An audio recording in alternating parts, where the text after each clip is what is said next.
ko wax ndax nag tukki fa nga miin jëmbat fa nga wóolu sargal leen waa bisik bu baax a baax kontaan ci ñoom ak personnel ba nga xam ne ñoo nga fa ñoom ñëpp ñu nuyu leen kontaan ci ñoom bu baax a baax ku ci mel ne rek suñu xarit Sémou Diouf nuyu ci ku nga xam ne moo di Anta Diagne madame Dia Aminata Diouf ak kooku di Cheikh Omar Sarr Moustapha ñoom ñëpp dañ leen di sargal di kontaan ci ñoom bu baax a baax nuyu bu baax a baax BICIS la banque des sportifs BICIS la banque des lutteurs BICIS la banque des lutteurs comme ni mu koy faral di waxee saa su ne sargal leen bu baax a baax encore ndax nag ànd bi nga xam ne ànd nañ ko ak ñun Moustapha damay dellu si waat ak làmb ji balaa ñoo dellu fa nga xam ne moom moo di Thiès sargalaat bu baax a baax ñi nga xam ne ñoo di waa Thiès dañu seetaan bu ñu ñëwaatee ci làmb ji nga xam ne moo doxoon ci diggante Lac Rose ak Alioune Mané boo dee xool avant combat bi da ngay jox favori ki nga xam ne moo di Alioune Mané parce que bu dee ci physique moom moo gën taxaw bu fekkee ne ci maanaam lépp lu ñuy laaj ci wàllu mbër moment boobu moom moo gën taxaw mais ban faay la am ba Lac Rose daan ko bon déjà Alioune Mané bi mu ñëw ci combat bi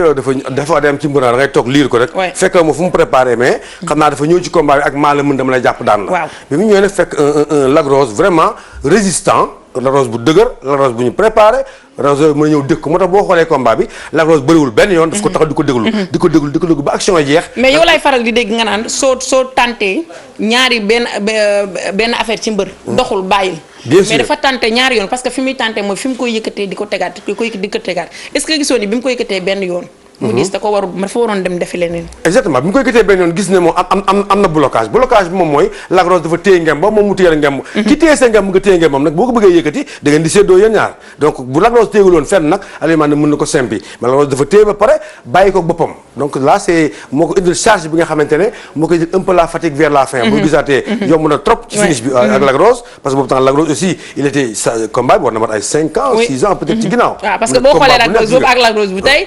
du benn moom Lac Rose ñu leen di fàttali war na daje ak nga xam ne moom moo di Sa Thiès waaye nag njëkk seeguñ ci daañu ci yegg si xam naa ne du yàgg dara daañu ci waxtaan dañuy ñëw nag ak tey ji waa Thiès kaay benn dëkk ñaari gaar ma nuyu ci fa Sidi Diakhaté ak képp koo xam ne yaa ngi diwaanu Thiès di la sargal di kontaan ci baax a baax Diakhaté bu baax tamit kon madame Diakhaté ñu ngi lay nuyu bu baax a baax kon ñu dem rek foofu nga xam ne moo di Thiès xooli Modou Anta ci tey ji suñu jàkkaarloo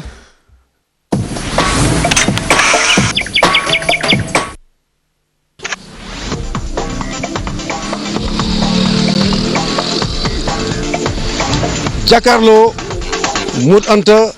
le champion de Thiès le tigre de Thiès fii ci Thiès kaay benn dëkk ñaaru gaar dëkk ki nga xamante ne nag mooy Mbaye Fall le concepteur de l'œil du tigre.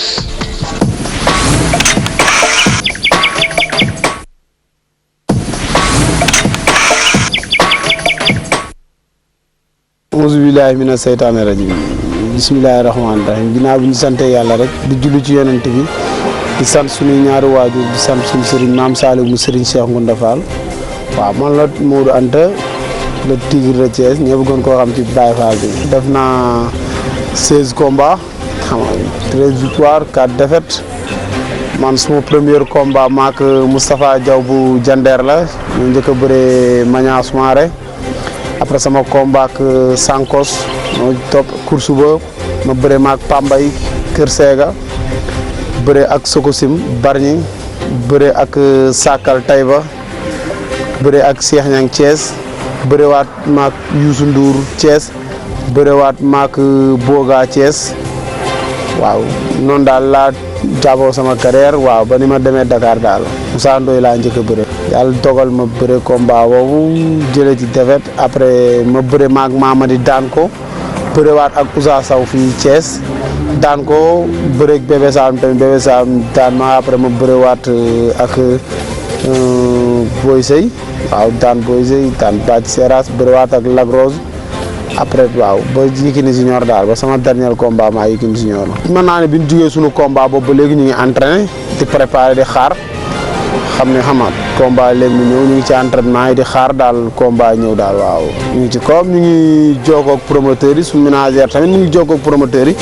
ñu ngi am ay combat yu ñuy dox mais yàlla dogal na benn sotteegu ci daal mais am na ci boo xam te ne daal am nañ ci yaakaar ne xëy na balaa yàgg mën naa taxaw daal. proposé woon nañ ma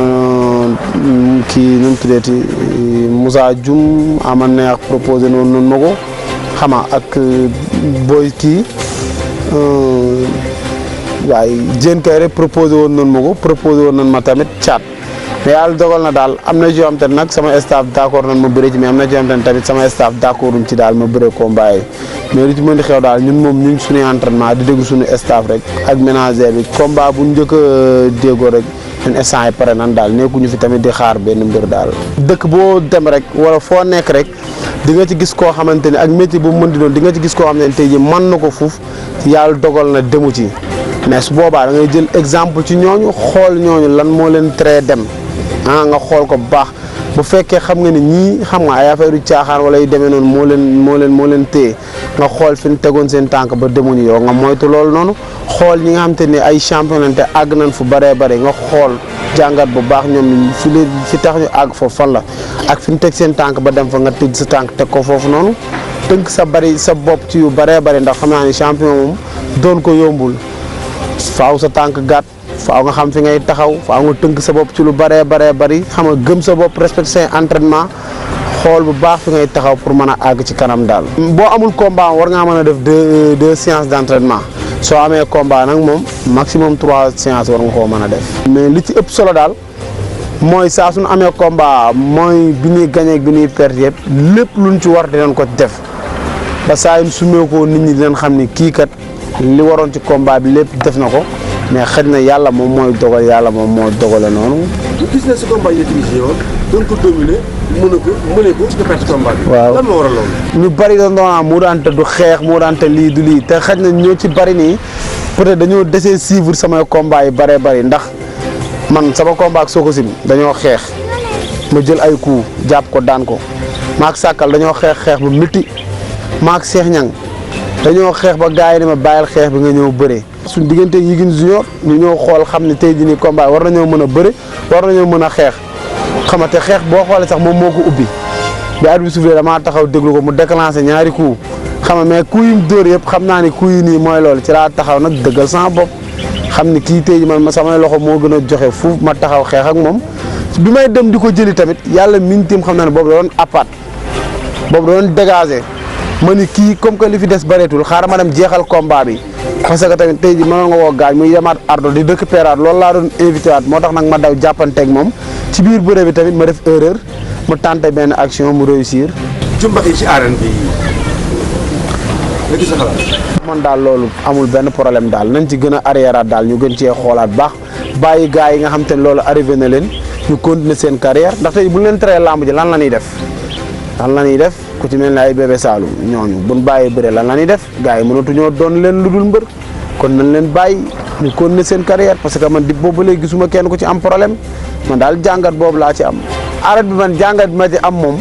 xam nga loolu moom il est temps parce que yaakaar naa président bu ne jaar na fi xam nga dig ñu ko kon Macky Sall dañ koy ñaan mu def mais man moom bi ma xalaat ma ci am mooy d'accord moom ñu def ko ci technopole bi. fan nga d'accord. jam ñaajo lañ ko war a indi. parce que da ngaa def waaw mais jam ñaajo buñ ko fa defee waa Dakar dañuy mën a ñëw waa Thiès dañuy mën a ñëw ñu def ko jam ñaajo ñu bëri di mais pas ñu koy def ay Pikine mais man moom d'accord moom xam nga ñu koy def Pikine daal nan ko def jam ñaajo waaw moo ci xalaat daal pour man foofu daal moo gën a logique daal. wala neex ci boo daan ak bi la naqari ci biñ la daal. waaw sama combat mën naa ni bi ma gën a neex ci bi ma daan daal ci bi ma daan xama maag Cheikh Niang la daal Cheikh Niang sama grand la nag wax dëgg yàlla sama grand bu baax la mais combat bi dañoo bëre maag moom bëre bu neex xam nga li ci waroon lépp ñu def ko mais instant nii moom sama waay la sama mag la defee di maam yëpp benn neexuma ci wóor na yàlla benn neexuma ci benn neexuma ci defee di ma am yëpp yàlla xam na ne benn neexuma ci. est-ce que fii Thiès am ngeen soutien wu le maire de Thiès. non le maire de Thiès moom wax dëgg yàlla des na bu baax a baax ñun daal am nañ ay Thiès waa yoo xamante nii daal dinañ ñu jàppale homme politique yi fi nekk nag moom ñu ngi ciy jàppale bariwul. képp kuy Thiès waa ak foo mën di nekk da ngaa war a ñëw jàpp ci combat yi pas jàpp ci combat Modou Anta rek jàppale mbëri Thiès yi parce que amuñu lu dul dëkk bi kon ñoom ñi nga xam te ñoom ñoo nekkal ci bi dañoo war a ñëw gestu waa Thiès jàppale ñu bu baax a baax parce que ñoom li ñuy défendre rek ñun moom la ñuy défendre couleur Thiès la ñuy défendre kon gars yi nañ ñëw gën cee jàppaat bu baax a baax. combat nga ma def ci saison bi tamit. yàlla xam na ne man bu ma sañoon chaque saison 3 combats laay bëri parce que ay xale la muur xale bu ndaw la xëy na ma teel a bëri nii rek mais man 4 avril 88 laa billaahi lazi musuma def jugement man maa bëre ay 3 combats saison instant man ma sañoon chaque saison naa ci bëre 3 combats parce que loolu xam naa ni moo may jàllal te li ma bëgg dëgg-dëgg loolu moo ma koy may mais boo ko mënta am tamit da ngay am li la gënal mais saison ren bi daal xam naa ne moom ñu ngi pare daal bu ñu mënta am 3 combats daal wax dëgg yàlla bëgg nañoo am 2 combats ci saison bi moom. sa idole ci mbër yi daan bëre ba bàyyi bëre ak mbër yi bëre actuellement nii. waaw mbër yi nga xam te ne moom dañ daan bëre man moom xam nga Balla Gaye 2 dama ko daan suivre bu baax a baax parce que bërëm daf ma neex man léegi sax la ma gars yi di wax ni taxawal mais bu njëkk man fo arbitre musaana soufflé noo mën di toll damay dox sa kaw parce que xam nga li ma gënoon neex ci moom gaynde la bu arbitre soufflé day ñëw def fulaak fay day ñëw xam nga ërtal la jàpp la xam nga daan la wala nga waaw mu jeex daal. yan message nga bëgg a envoyé vraiment ak lu lam. dama gis benn erreur benn avertissement bu CNG di joxe loolu jaaxal na ma trop mais sortie de libéré lan wax wala xam nga lan mooy sortie de libéré man laa bëgg a xam sortie de libéré mooy ku arrière ci coobarey boppam wala wala ku bëri ba jéggi saako yi man loolu laa leen bëgg a laaj parce que tey damay gis man maa ngi gis ñoo dañoo bëri ba jéggi saako yi ma ñëw ñu jox ma avertissement xam nga mais man pour man kun dàq mu daw ba jéggi saako yi kooku lan war a jox avertissement wala ku bëri ba génn saako yi lan war a mais ñaari ponkal kay buñ jàppante wala bu ñuy dóorante buñ accès ci saako yi kay dinañ dóorante jéggi saako yi wala mais wala gars yi dañoo bëgg boobu ñu song la nga taxaw ci daan la di ñaanal waa Thiès mbiri ci am combat yëpp suñu borom may leen ndam ku ci mel ne Ablaye Gueye sama rak maa ngi koy ñaanal yàlla may ko ndam ay dara sama rak la yaa ko yàlla may ndam Matar Mbaye tamit yàlla na ko yàlla may ndam xam nga di sant gars yi staff bi staff écrit entraîneur yi ku ci mel ni Maam Sa Ndiaye Diarra xam nga ay Cheikh Ndoye Ibou Gambé di sant suñu président tamit Zal ñu ngi koy sant bu baax gis na ni muy jàppale gars yi ku ci mel ni Baratal daf ñuy jàppale bu baax a baax Mamadou Dieng mën na faal fii la dëkk doom mën na faal la kooku sama combat amul lu mu ci dul daj Gora Thiès tamit noonu Mohamed Ndiaye daf ñuy jàppale bu baax a baax wax dëgg yàlla Siré Dia wax dëgg yàlla sama combat bi tamit jàpp na ci bu baax a baax xam nga Ousseynou Diouf domaine kooku tamit wax dëgg yàlla jàppale dama Thierno Alassane Sall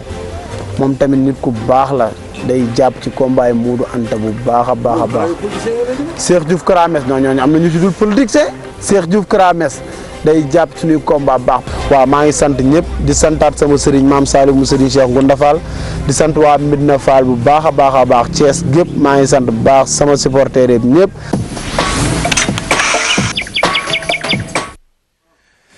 tukki fa nga miin jëmbat fa nga wóolu Modou Anta foofu ca diwaanu Thiès kaay benn dëkk ñaari gaar duñu dugg Thiès mukk te sargaluñu ki nga xam ne moom moo di Sidi Diakhaté borom drapeau boobu nga xam ne sëriñ moom Medoune Seye la ko dippee borom tawféex sëñ Medoune nag bu Géejawaay ñu koy nuyu di ko sargal baax a baax loolu nekk le 15 incha allah Moustapha te yaakaar naa ni groupe Futurs Médias yëpp daañu ci ànd ak moom waaye lan nga may wax ci jàkkaarloo bi nga xam ni Modou Anta def na ko ak yow. waaw Modou Anta dafa posé question di laaj ndax sortie délibérée la ñu wax. wala génn saako xam nga ça amène souvent des problèmes entre les lutteurs. parce que mbëri bu ñu en général bu leen joxee avertissement dañuy mer. mais sortie délibérée amul. sortie tout court. ku ci génn rek avertissement la. c'est pour dañu bëgg vraiment dañu bëgg pour mbër yi di bëre ci biir cercle bi. bëgguñu am passivité. donc saa boo génnee rek comme le font les sumo boo génnee. perte nga boo sukki benn perte nga donc le règlement moom mooy ak quoi qu'il soit situation bu nu mën demee rek boo génnee saako rek am nga avertissement su ma neexee tey ji man may bëreeg yow Mati Dieng ginnaaw bu ma xamee ne maa la mën ba pare c'est pas grave mën naa la téye ci biir géew bi pousse la di la pousse ba nga génn si avertissement la même bu dee maa la ko forcer pousse la donc mbëri dañu xam ne ku nekk am nga droit génne sa morom pousse ko mu génn saako bi pour nga gagner benn point gagner benn avertissement donc Modou Anta loolu lañ lay dolli que bëre ku génn rek ak ku mu mun doon ak noo mënta génn rek moom mooy sortie délibérée lañ koy tuddee soo ko tey ak boo ko teewul rek benn avertissement la. li mu wax nag c'est important parce que gis na ne mbër bu ñu daggee ci xaalisam lu mu néew daf koy yëg. donc nag kon nag bëri di leen toog ci biir géew bi nag. di bañ a génn ku ci génnul kenn dëgg sa xaalis ñu koy encouragé nag di ko ñaanal combat. parce que là vraiment il est intelligent ni mu waxee. kii na te mbër bu am respect la. teg ci sagub Thiès la. am yar am teggin ba pare mu nekk yaakaaru Thiès. xoolal nag ban xam-xam la am. ak ban xalaat la am Modou Anta moom ba mën a dajale mbër yi nekk Thiès yëpp si Thiès fa bari ay écurie. Modou Anta fexe na ba ñëpp dajaloo. même bu ñu bokkul écurie di ànd mais ku ci nekk yaa ngi ñi ngi bokk même place di entraîner di xàccandoo di dóorandoo. donc Modou Anta vivement un combat pour le grand champion de Thiès Modou Anta. sargal nañ ko baax a baax ak waa Thiès yëpp ñu ngi leen di bàyyi xel ànd ak yow nag ci beneen affiche bi tey nag ñu ñëw ci ki nga xam ne moo di général bu Fass ñu ànd dem xooli kan mooy général bu Fass àndoon na ak Moustapha Gueye ñu xool ko dellu si waat.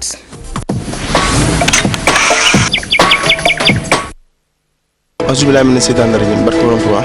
man la général bu Fass bëre naa 8 combats am naa 6 victoires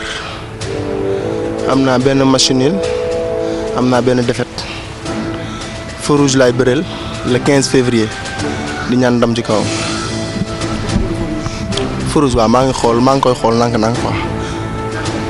si seetaan naay combat am waaw moom forum ñu ngi ciy xool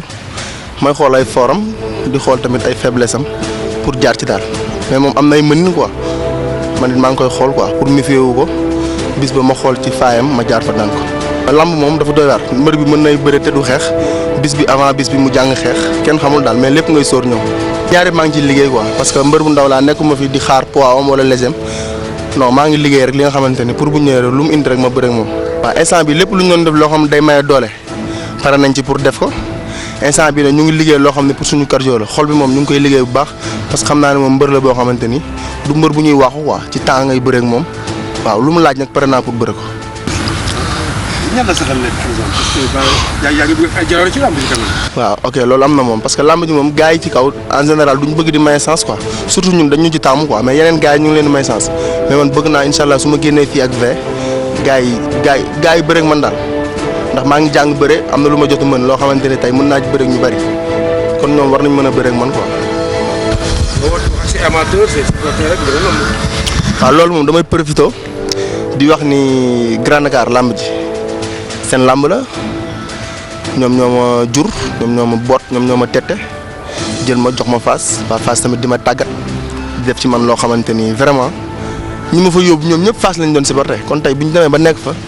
gars yi dañu war a gën a mobiliser wu parce que lamb ji gars yi dañu war a redoubler effort yi indi mobilisation bu doy bu bëri ma leen di woo waa Big Town yëpp ñaari tali Fass Médina Gueule Tapée ma leen di woo ñoom ñëpp Ridis Sicap Liberté 1 ba Liberté 6 di leen woo ñoom ñëpp di woo waa Baobab surtout xam nga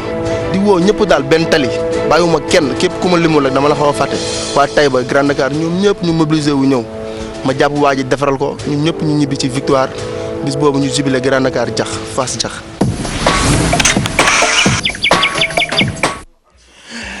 jaajëfal ko bu baax a baax jàllaat ci beneen affiche di Laye Gothé moom itam def nañ ak moom affiche ñu dem xooli ko dellu siwaat.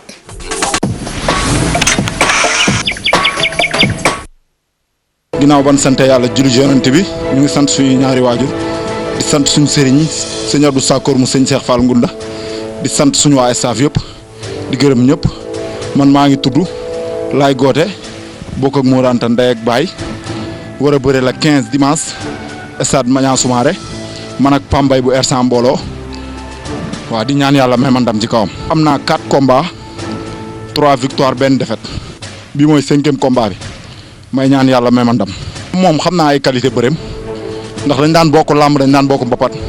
mais man poids lourd laa doon bëri di ko jël te moom ci poids léger bi sax dañ koy daan bañ a toog di année blanche moo tax ma jël ko ak coow lu bari. maa ko mën fuuf mais bu arbitre soufflé lépp lu ci war naa ko def naa ko jox cër naa ko respecté bu xeexee ma duma ko bu bëree ma jàpp ko daan ko ma ko jàppee mu xam ne lépp dëgg la dama ko man ndax fi ma jaar jaaru fa père am naa gét de nag jaxaaw siin bërki demb rek jël naa fa kii mbapat bëre dóor bëri naa fa 6 combats 6 victoires yëpp ay bëre dóor la nag baa ngi kër ga fii jël naa fi plus de ay 7 nag man na faal gi non bëreegu ma Dakar xam nga rek damaa bëgg a campagne supporter yi ba mu gën a bari fii quoi ba su ma dee dugg si bu garaaw lay doon loolu laa bëgg quoi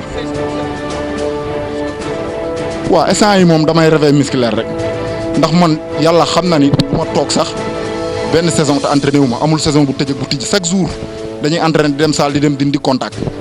kon instant yi nii su ma amatul doole ba heure bi dootuma amati doole damay réveil musculaire rek instant yi nii laal ndànk-ndànk yokkaat xeex bi tuuti. waaw maa ngi woo ñëpp di sant ñëpp di gërëm ñëpp di woo waa arrêt Dombosco ak waa arrêt pharmacie ba Nando fair play maa ngi koy sant bu baax di ko gërëm ay ñaa ay Baye Ndiaw ñoom ñëpp maa ngi leen di sant di leen gërëm di woo Thierno Alassane Sall Ousseynou Diouf ak Siré Dia ñoom maa ngi leen di woo ñu jàpp ci affaire yi ñëw taggal ma billet ak Gora Thiès taggal ma billet yi jox ko samay supporters ndax li nga gis ci ginnaaw lépp dafa war a dem stade bi ay Omar Ndiaye maa ngi koy sant bu baax Ibou Gambien maa ngi koy sant bu baax a baax ndax ñoo may fayal Sall jàpp nañ ci ak waa Café ga ñoom ndaak ñoom ñëpp maa ngi leen di sant bu baax di leen gërëm di leen wax ne ñëpp def teew ma jàpp Pambay won ko ni mënut a bëre mënut a xeex maa ko dàq bëre maa ko dàq xeex non violence gars yi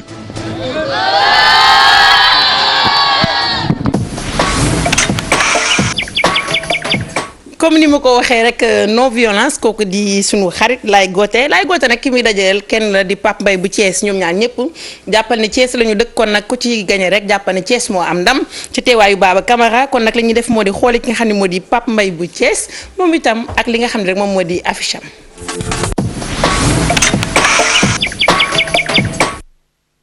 ginnaaw ban sant yàlla julli ci Yonent bi ñu ngi sant suñu ñaari waajur di sant suñu sëriñ sëñ Abdou Sakkoor mu sëñ Cheikh Fall Ngunda di sant suñu waa staff yëpp di gërëm ñëpp man maa ngi tudd Laye Gothé bokk ak Modou Anta ndey ak baay war a bëre la 15 dimanche stade Maniang Soumaré man ak Pambay bu R100 mbooloo waaw di ñaan yàlla may ma ndam ci kawam. am naa 4 combats 3 victoires benn défaite bi mooy 5e combat bi may ñaan yàlla may ma ndam. moom xam naa ay qualité bëreem ndax dañ daan bokk làmb dañ daan bokk mbapat mais man poids lourd laa doon bëri di ko jël te moom ci poids léger bi sax dañ koy daan bañ a toog di année blanche moo tax ma jël ko ak coow lu bari. maa ko mën fuuf mais bu arbitre soufflé lépp lu ci war naa ko def naa ko jox cër naa ko respecté bu xeexee ma duma ko bu bëree ma jàpp ko daan ko ma ko jàppee moo xam ne lépp dëgg la dama ko mën ndax fi ma jaar jaaru fa père am naa gét de nag jaxaaw siin bërki dem rek jël naa fa kii mbapat bëre dóor bëre naa fa 6 combats 6 victoires yëpp ay bëre dóor la nag baa ngi kër ga fii jël naa fi plus de ay 7 nag man na faal gii non bëreegu ma Dakar xam rek damaa bëgg a campagne supporter yi ba mu gën a bari fii quoi ba su ma dee dugg si bu garaaw lay doon loolu laa bëgg quoi waaw instant yi moom damay réveil musculaire rek ndax man yàlla xam na ni ma toog sax. d'accord.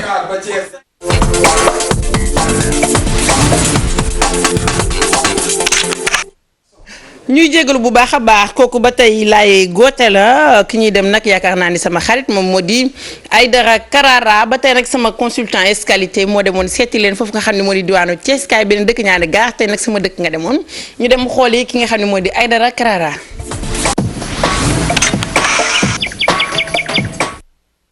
man la Aïdara Karara maa dëkk Thiès Kawsara Fall ba nekk écurie bëgg sa waajur bu ambulance man maa ngi def 11 combats 8 victoires 2 défaites la am bii moo doon sama 12e combat sama diggante Ousmane Gandigal li ma xam si moom mooy moom day sàcc du bëree day ñëw bëgg laa bàyyi ak bis bi mais bu jour ba daal lu mu indi rek fekk ñu indi nañ lu ko raw. man de lépp laay def damay song boo ma songee ma bëre su ma la songee bëre soo xeexee ma xeex soo xeexul ma xeex. moo ma jiitu si làmb nag ndax parce que li mu def si làmb man defu guma ko xale bu ndaw laa maa ngi doog a dugg sama 21 ans xale bu ndaw bi ma duggee si làmb yàggu maa ngi dugg si làmb 2011 laa dugg si làmb bëre naa Dakar ay combat 3 combats combat banlieue Sidi Modou Niang moo ko tëgg bëre naa fii Thiès nag mais Sidi Diakha dañ koy sant ndax ginnaaw yàlla sama combat yëpp parce que moo ko tëgg maa ngi koy sant mais moo ma jiitu si làmb nag moom mais nit ki tamit dëgg la moo ñu ci jiitu mais du tee ñu nit danoo am rêve pour bëreeg ñoo xam ne ñoo ñu jiitu si làmb waaw bu jour ba daal bu ñëwee dinaa ko wan ni ko man xale laa entraîné naa am naa doole na ma ko defoon contre Ongué Ndiaré laa koy def. sama première sortie. nga bëgg ñaata combat ak saison bi. bëgg naa 3 combats bu soobee yàlla ak yorante bi 3 victoires. yëpp Thiès wala Thiès ak Dakar. non Thiès ak Dakar ndax parce que journée Balla Gaye Eumeu Sène bi bëgg naa ñu dugal ma si waa TFM bëgg naa ñu dugal ma si moom loolu moom bëgg naa ko ndax parce que dama am rêve bëreeg waa TFM quoi ndax parce que dama am rêve bëreeg Dakar Demba Diop wala Iba Mar man sama combat yëpp ay parcelles lay doon wala Guédiawaye mais dama am rêve bëreeg Iba Mar wala Demba Diop wane sama bopp. Maaw Cissé ngir yàlla war a suul yi xam nga ma bu baax damaa bëgg nga dugal ma si combat Balla Gaye Eumeu Sène bi la 5 avril bi day fekk ma daan Ousmane Gandigal waaw damay woo waa Thiès gépp bawuma fenn da parce que man drapeau Thiès laa yor pour bëree ko da parce que dafay duggoon am fi dara kon nag mu ñëw dajeeg man kon dama war a man jée drapeau Thiès damay wax waa Thiès gépp ñu génn jàppale ma lu si mel ni ay man na faal jaxaaw taxi kaw sara faal këri kaw kër Issa waa Sancaane ya bawuma benn koñ man na faal surtout koñ bi ma dëkk muy kaw sara faal di woo ñëpp maa ngi leen di sant di leen gërëm di leen wax nag bis bi seen bis la du bisu keneen ko dul seen bis damaa bëgg ngeen ñëw ngeen jàpp si ma jàpp gan gi daan ko maa ko mën maa ko bu doole dama koy wan ni nga xale laa kon nag sargal leen baax a baax mooy mbër yooyu nga xam ne Thiès lañ leen fekki woon di sargalaat baax a baax sama consultant escalité kontaan ci li nga xam ne moo di Sidi Diakhaté nag mooy tëgg nag drapeau Serigne Medoune Seye le 15 incha allahu rabbi Moustapha yow yaa demoon jëli xale yi lan nga may wax ci ñoom. waaw déjà Laye Gothé bi nga xamante ne mooy rakku Modou Anta moo war a bëri ki ñaan Pape Mbaye nag malheureusement élément am dafa disparaître ci biir xam nga aléa technique yi dafa jaxasoo ci biir affaire yi ba jotuñu ko retrouver moom Pape Mbaye ñu ngi koy jégalu bu baax a baax parce que def na la peine ñëw entraîner wax yi mu war a wax yëpp mais malheureusement que woo ay nitam def yi mu war a def yëpp war a dajeeg Laye Gothé ñoom ñaar nag xam nga lu nekk ci combat yi moom mooy Laye Gothé ak ki nga xamante ne moom mooy Pape Mbaye dañoo bokk Thiès bokk ñu écurie war a daje bëre xam nga booy seetlu ñu bari dañ naan waa Thiès du ñu bëri seen biir waa Kaolack du ñu bëri seen biir waa Thiès nag fekku leen ci parce que ils ont promoteur boo xamante ne vraiment dafa dugal loolu seen bopp ba nga xam ne ñoom ñii dañu war a bëri seen biir région ba prouver ko donc ñaari mbër yu tolloo taay lañu ñaari mbër yu tolloo gabar lañu te promettre nañ ne ñoom ñaar nañ def combat de feu ñoom nag ñooy bëri combat spécial bi ki mujj woon léegi nag moom mooy Aïdara Karara yéen a ngi fàttaliku am na 1 an ci ginnaaw su ma juumul ñuy commenté combat am ak Ongué Ndiaye bi nga xamante ne champion d'Afrique li porte drapeau du chef de l'État mu bëre moom bëre bu metti bëre bu neex daan ko jële bu rafet tamit moo dellu si waat tey jii nag pour revenir parce que moom tam dafa jóge ci benn défaite war a ñëw pour fay défaitam mais fu ko bëgg a fayee nag moo doy waar mbër mu naan Ousmane Gandigal Ousmane Gandigal dafa constant tellement ci làmb ji dafa sérieux ci li muy def ba mosoo ko ma gis macha allah catuguma ko gisaguma fu ñu ko daanee combat yi ma gis yëpp ça fait longtemps ay combat bu Luc Nicolaï mos a tëgg encore de passage ñu ngi nuyu Nicolaï bu baax yi mu combat yi Nicolaï am yëpp Ousmane Gandigal daf ci bëri te combat bu mu ci bëri combat bu xotteeku lay doon combat bu métti te moom guddul réel mais c'est un lutteur vraiment c'est un vipère la sa mbër mu mën a percuter mbër mu mën a xeex la mbër mu mën a bëre la donc grand combat bi moom mooy Aïdara Karara ak ki nga xamante ne moom mooy Ousmane Gandigal donc Thiès mooy nekk vraiment centre lamb ji le dimanche bii di ñëw le 15 incha allah xanaa bu ñu jógee ca 14 février ba ca Youssou Ndour 14 février ba ca Youssou Ndour da ngay quitter rek waaw nelaw dallu tuuti continuer directement Thiès ci Sidi Diakhaté et ça va se passer sur la TFM aussi incha allah ci teewaayu Madi Dramé ba tey ñu ànd ak yéen télévision Futurs Médias ànd ak yéen ci li nga xam ne nag kenn mënu koo wax te waxoo lamb mu di taaru lamb nag ñu sargal ci jigéen ñu baax ñooñu le nga xam ne saa su ne ñoom la ñu ciy wane ay décembre ñu la ciy nuyu bu baax a baax aywa ñu dem.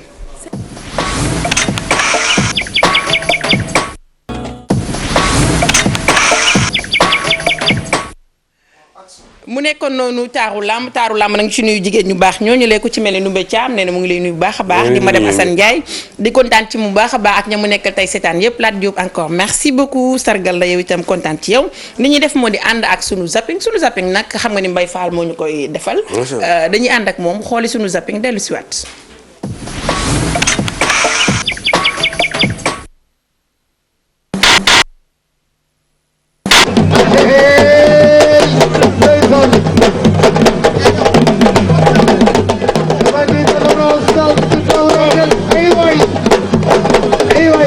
L'ancien roi des arènes sénégalaises s'apprête à passer à l'antenne.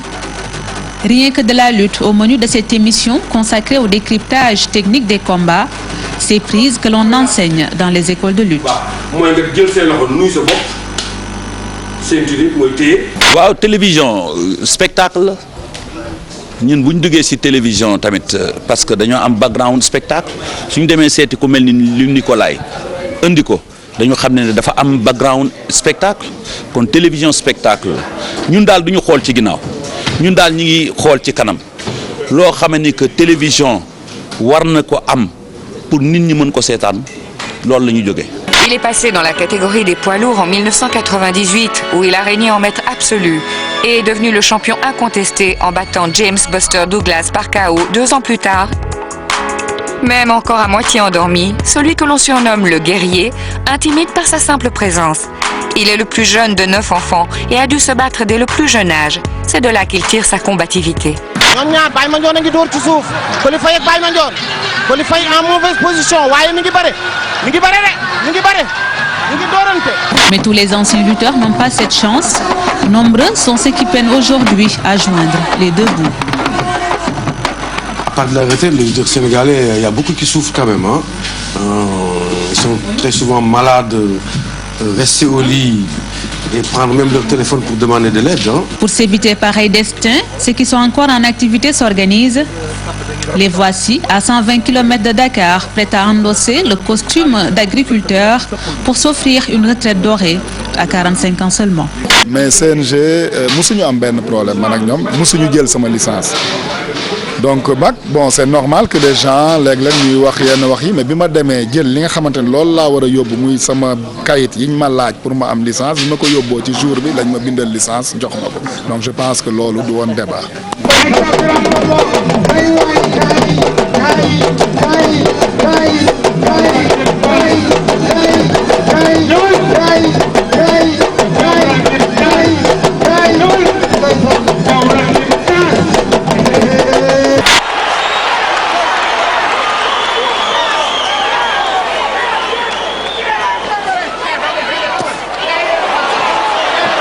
Il travaille bien là, l'Australien, encouragé par son public.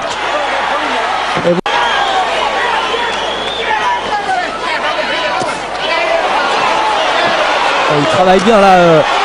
l'Australien, encouragé par son public. Et voilà un voyage au tapis pour le Ghanéen. L'arbitre l'autorise à poursuivre ce combat.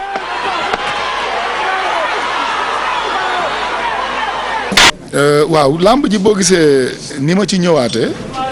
ma empiété ci sa question dem day wane ne tey xëy na ànd bi ma ànd ak Futurs Médias xëy na dina wane ne dinañu indi melokaan bu bees ci lamb boo xamante ne am naa yaakaar ci sama njort bu rafet ne dinañu liggéey loo xamante ne duñu taxaw di ñaan kenn duñu taxaw di ñaan sponsor naan ko ñëwal jàppale ñu ci lamb ji déedéet soxlawuñu loolu dinañu liggéey loo xamante ne sponsor bi moo ciy gis boppam ñëw moom ci boppam ñëwal boppam ak coobareem ci biir lamb ji comme ni mu ko daan defee bu njëkk. lu muy waaj da ko bëggoon a kal bañ na Baye Mandione borom ngemb bu vert boobu ngeen di gis Baye Mandione Coly Faye bot na ko. Poum. Kotoyou Taka en face. Allez, une bonne saisie pour Taka Misakari. Hop là,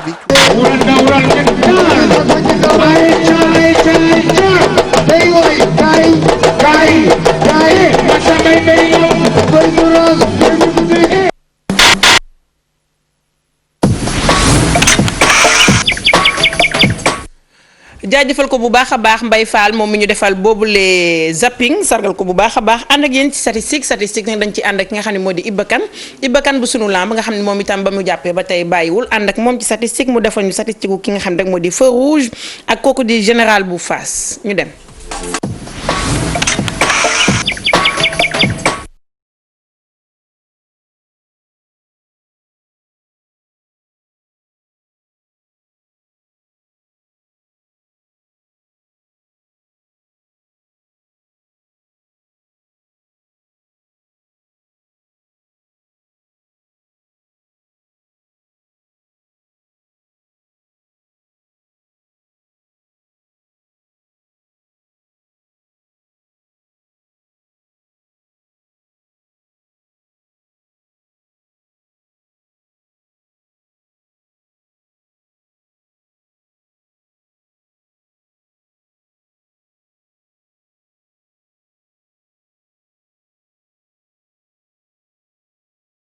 Feu rouge ni la tëddee 7 victoires pour 2 défaites léegi ñëw ci général bu Fass général moom 5 victoires la am une défaite ak benn nul ak benn sans verdict 5 victoires général yi nii la tëddee général daan na Bekay Tine daan na ñàkk jëriñu daan na Ould Ta jaajëfal ko bu baax a baax kooku di Iba Kane ak waa sunu lamb yëpp kontaan ci ñoom bu baax a baax ku ne xam na ni nag Œil du Tigre saa su ne dañ leen di defal benn photo dippee ko kii kan la Moustapha ñu ànd ak ki nga xam ne moo di Vieux Diouf xool photo bi nga xam ne moom la ñu def noonu ko kan la.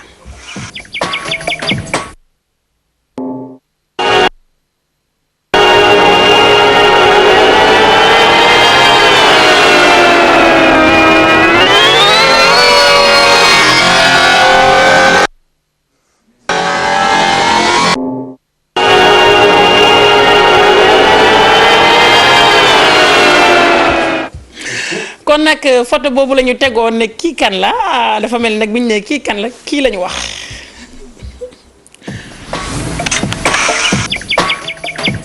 kooku la ñu wax ni moom la photo baa ngi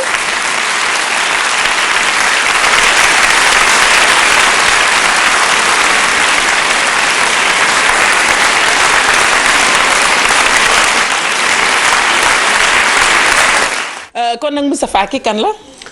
Nes. mooy baleenu Lansar bi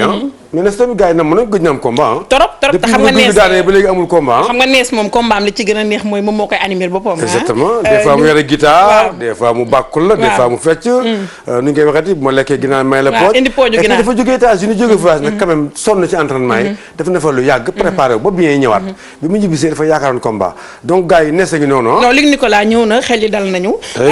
ànd ak moo ñoom ñi nga xam ne ñoom ñoo trouvé li nga xam ne moo di question boobule ku ci mel ni Kiné Diagne ak kooku di Pathé Kara Aminata Mia Tall ak kooku di Moussa Fall ñoom ñëpp bokk nañ ci ñi nga xam ne ñoo tontu woon ne Nes la Laye Thiam ak kooku di Baté Sall lu ñu fàtte rek Cheikh Seck moom itam tontu woon na ne ki nga xam ne moom moo di Nes la yéen a ngi koy gis noonu ci suñu écran Mouhamed Fall moom itam xamoon na ni ki nga xam ne moo di Nes la Mbaye Ndiaye moom itam xamoon na ni Nes moo nekkoon ci photo boobule ak Mbaye Guèye ki nga xam ne moo di Diop Fatoumata saa su ne moom itam dafay tontu ci suñu ay question Sidi Jamil Mboup moom itam tontu woon na ci li nga xam ne moo di sa turandoo Serigne kooku di Ibnu Dollar John moom itam xamoon na ni ki nga xam ne moo di Nes la Astou Diop Mbacco mi ci taal bi sa tula Dior bi xamoon na ni moom itam Nes la ak kooku di Alioune Badara nee na ñi ci tontu dañoo bari lool mais xëy na ñoom rek la ñu mën a jukki pour nag wax ni ñoom ñooy 15 personnes yi nga xam ne ñoom ñoo ci njëkk a tontu kon ñoo ngi leen di sargal bu baax a baax rafetlu ànd bi ñu ànd ak ñi nga xam ne rek ñoom ñoo di équipe bu Œil du Tigre ci li nga xam ne moom moo di Facebook bi Moustapha loo wax. très bien c'est très bien fait mais li ma jaaxal mooy ñuy trouvé dañuy yomb dafa yomb trop waaw dañuy gagné après je pense que ne war nañ gën a améliorer nëbb bi parce que man xool naa ko xam naa ne Nes la dafa war a jafe pour ñu xam ko donc monsieur le concepteur Mbaye Fall gën ñu masquer le gars comme ça mu gën a jafe ñu dellu sargalaat baax a baax ñi nga xam ñu ngi doon seetaan ci diwaanu Ohio Malick Sow Californie merci beaucoup ak waa Qatar ñu ngi lay seetaan ñoom Jibi wala kooku di suñu xarit chéri Jibi ndaak Jibi ñu ngi lay sargal baax a baax sargalit waa Suisse Adama Sow ak soxnaam waa Paris la France lu ñu fàtte rek ñi nga xam ñoo di waa Italie émission bi jeex na. mais émission bi jeex na bu ñu fàtte aussi que ne King Fahd Palace le 14 février. fête des amoureux nga def rouge noir bu baax. incha allah rouge noir la ñuy def. wala say fem ngay def. non dem fekk le père fondateur Youssou Ndour à côté c'est pas loin. def fa la fête ak moom incha allah. bon Mati. aussi le 14 boobu aussi bu ñu fa jógee nekk aussi fête des amoureux ba tey. dañuy dem Diourbel moom mooy centralu karaté bi surtout Amadou Ali Ndiaye notre seul et unique champion du monde. moo fa organisé tournoi open du Bawol. donc vraiment muy commencé 9h le matin. di jeex 17h mi ngi xewee ci stade bi incha allah li baax yéen la li bon man mii kese la Mati bokkoo ci salaamaaleykum wa rahmatulahi wa barakatu. kon nag ñoo ko déggandoo sargal ñëpp ñi ñu àndaloon ki ma solal yaakaar naa dootu leen ko laajte Khalifa Mbergane la reine du foulard moo jàll ci li nga xam ne moo di musóor bi Amadou Ndiaye ci ngalam gi waaye du ma dem te jaalewu ma Ousmane Gange rakkam jooju nga xam ne kenn rek la woon ci man di sama xarit Bokar Gange di ko ñaanal yal na ko yàlla teeru ci àjjanay Firdaws di sargalaat ñëpp ñi nga xam ne ñoo ngi doon seetaan di bàyyiwaat xel bu baax a baax tanaan leen talaata mooy daax ci beneen Œil du Tigre jaa ngeen jëf merci à Vieux Diouf et les deux caméramans di kontaan ci ñu baax a baax ka ak sama xarit bile ak nag sunu chauffeur dañu fàtte rek Yacine ci maquillage bi merci et à mardi inchallah. Merci.